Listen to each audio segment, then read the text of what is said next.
Assalamualaikum warahmatullahi wabarakatuh. Perkenalkan, nama saya Indriani, BP 2010541009 dari kelas S1. Di sini saya akan menjelaskan dua materi mengenai pengantar game teori.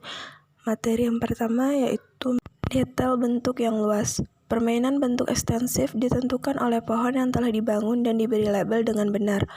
Pohon merupakan grafik terarah. Pohon terdiri dari node dihubungkan dengan ranting.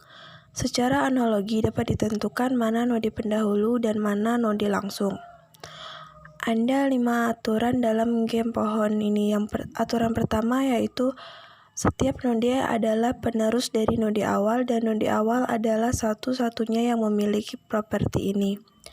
Suatu jalur melalui pohon adalah urutan simpul. Yang pertama yaitu dimulai dengan simpul awal, yang kedua diakhiri dengan simpul terminal, yang ketiga memiliki sifat bahwa simpul yang berurutan dalam urutan adalah penerus langsung satu sama lain. Pada gambar 14.1, node B dan C adalah penerus dari node A, di mana node B adalah penerus langsung node A serta pendahulu langsung dari node C. Atau dapat dikatakan node yang diberikan X adalah penerus dari node Y hanya jika Y merupakan pendahulu dari X.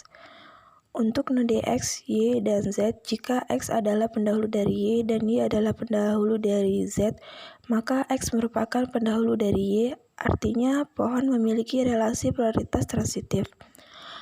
Pada gambar 14.1 ini, satu jalur dimulai dari simpul awal menuju ke simpul A dan kemudian simpul B dan berakhir di node C.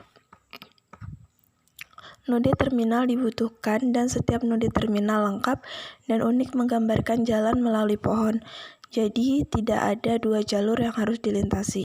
Aturan pohon 2 yaitu setiap node kecuali node awal memiliki tepat satu pendahulu langsung. Node awal tidak memiliki pendahulu. Aturan pohon 3, beberapa cabang yang memanjang dari node yang sama memiliki label tindakan yang berbeda. Aturan pohon 4, setiap kumpulan informasi berisi node keputusan hanya untuk satu pemain.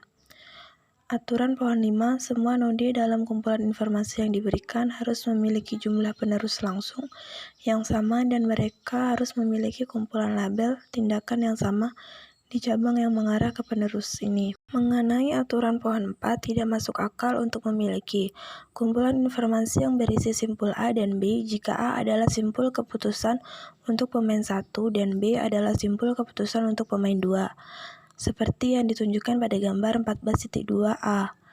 Ini menyeratkan bahwa pada titik tertentu dalam permainan, para pemain tidak tahu siapa yang harus membuat keputusan. Intuisi di balik aturan pohon 5 adalah jika seorang pemain memiliki jumlah tindakan yang tersedia berbeda di node A dan B, maka dia harus dapat membedakan antara node-node ini, yaitu mereka tidak berada dalam kumpulan informasi yang sama. Contohnya yaitu pada gambar 14.2b. Kesimpulannya, permainan bentuk ekstensif terdiri dari pohon yang diberi label dengan benar, di mana mematuhi aturan 1-5. Jika setiap kumpulan informasi dari bentuk ekstensif adalah simpul tunggal, di mana jika tidak ada garis putus-putus pada gambar, maka permainan berasal dari informasi yang sempurna. Namun jika tidak, maka berasal dari informasi tidak sempurna. Materi yang kedua yaitu rasionalitas berurutan dan kesempurnaan subgame. Yang pertama, rasionalitas berurutan. Strategi optimal untuk seorang pemain harus memaksimalkan hasil yang diharapkan, tergantung pada setiap kumpulan informasi di mana pemain ini bergerak. Artinya, pemain I strategi harus menentukan tindakan optimal dari masing-masing pemain I saat informasi. Bahkan, pemain I tidak percaya akan dicapai dalam game. Jika rasionalitas sekuensial adalah pengetahuan umum di antara para pemain, maka setiap pemain akan melihat ke depan untuk mempertimbangkan apa yang akan dilakukan pemain di masa depan sebagai tanggapan atas langkahnya di kumpulan informasi tertentu.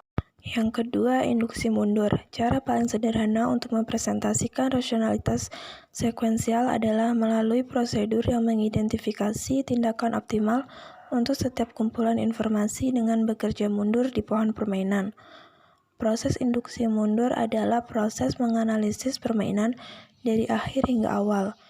Di setiap simpul keputusan, satu pemogokan dari pertimbangan setiap tindakan yang didominasi, mengingat node terminal yang dapat dijangkau melalui permainan tindakan diidentifikasi pada node penerus. Yang ketiga, kesempurnaan subgame. Karena prosedur induksi mundur hanya dapat diterapkan pada kelas permainan yang terbatas, untuk mempresentasikan rasionalitas sekuensial secara umum, salah satu arahan yang bermanfaat adalah melalui dengan konsep keseimbangan Nash dan kemudian memikirkan penyempurnaan berdasarkan pertimbangan rasionalitas sekuensial. Dengan kata lain, untuk setiap pemain tertentu, kita dapat menghitung semua keseimbangan Nash dan kemudian menghilangkan keseimbangan yang melanggar rasionalitas sekuensial. Ide dasar dibalik kesempurnaan subgame adalah bahwa konsep solusi harus konsisten dengan penerapannya sendiri dari mana saja di mana game di mana ia berada dapat diaplikasikan. Karena equilibrium Nash dapat diterapkan pada semua game bentuk ekstensif yang terdefinisi dengan baik. Equilibrium Nash sempurna subgame membutuhkan kondisi Nash untuk mempertahankan semua subgame. Baik, sekian yang dapat saya sampaikan. Bila ada salah kata, mohon maaf. Saya ucapkan terima kasih.